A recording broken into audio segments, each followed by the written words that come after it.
نحن نقص عليك أحسن القصص بما أوحينا إليك هذا القرآن وإن كنت من قبله لمن الغافلين. القصص النبوي. qisadeena maanta waxay ku saabsan tahay doodii dhexmartay Nabi Ibraahim calayhi salaam iyo Nimruud boqorka kibirka ee islaamiyada badan. dadka ku xeesha dheer abtirsinnimada iyo taariikhda waxay sheegaan in boqorkani uu ahaa boqorkii Baabiloon ka talin jiray waa halka maanta loo yaqaano Ciraaq. waxaa lagu magacaabi jiray Nimruud bin Kancaan bin Koosh bin Saam bin Nuux.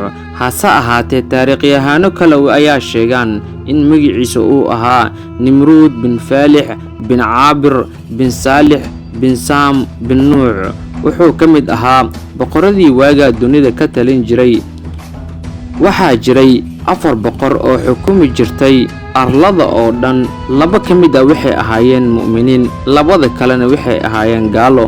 2 mu'miniinta waxay kala yihiin Suleymaan iyo Dulqarnayn, 2 kalena waxay ahaayeen Nimruud iyo Buqtunasar. waxaa la sheegaa in Nimruud arlada uu maamulayay muddo ku dhow 400 oo sano, asigoo noqday qooqa isla weyn kibir badan.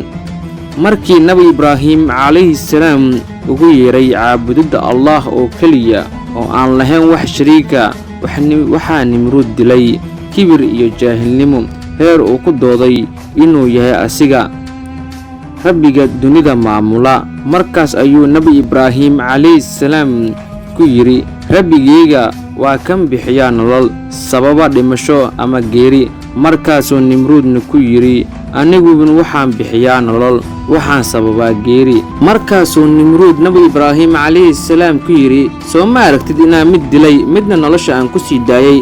xaqiiqdii waxay ahayd dood ka baxsan daliilkii laga sugayay. Nimruud oo sheegasho caqli xumo ku dheehan tahay.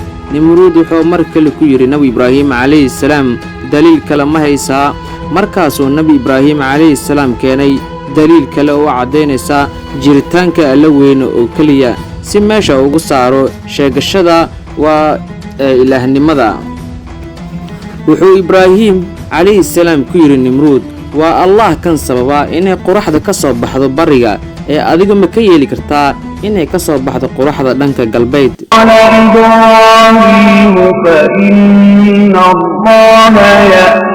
الشمس من المشرق فأت بها من المغرب فبهت الذي كفر. wuxuu Ibraahim calayhi salaam ku yiri, waa Allah kan sababa inay qoraxda ka soo baxdo bariga ee adiga ma ka yeeli kartaa inay qoraxda ka soo baxdo galbeed.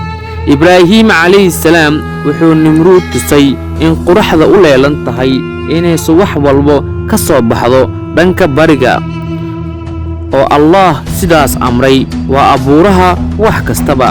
haddaba Ibraahim calayhi salaam wuxuu ku yiri, haddii aad nolol iyo geeri bixiso waxaad ka yeeshaa qoraxda inay ku soo baxdo dhanka galbeed, waayo kan nolosha iyo geerida bixiya wuxuu samayn karaa wax walba. haddaba ka keen qoraxda dhanka galbeed haddii aad Ilaahay tahay. markaasuu Nimruud hadalkii gabay, afkiina juuqda ka soo bixi waayey, asigoo afka taagay maxaa yeelay waayga ayaa ku baryay. waa halka Alle weyn quraankiisa ku leeyahay, sidaa ayaa looga adkaaday dhanka hadalka. Alle weyn ma hanuuniyo qoom daalimiina. والله لا يهدي القوم الظالمين. haddii aad tahay markii kugu horeysay aad soo booqato channelkan Sahan, fadlan ha ka ilaawin subscribe, like, share, comment ka bixi si dhiirigelin nagu noqoto. mahadsanid.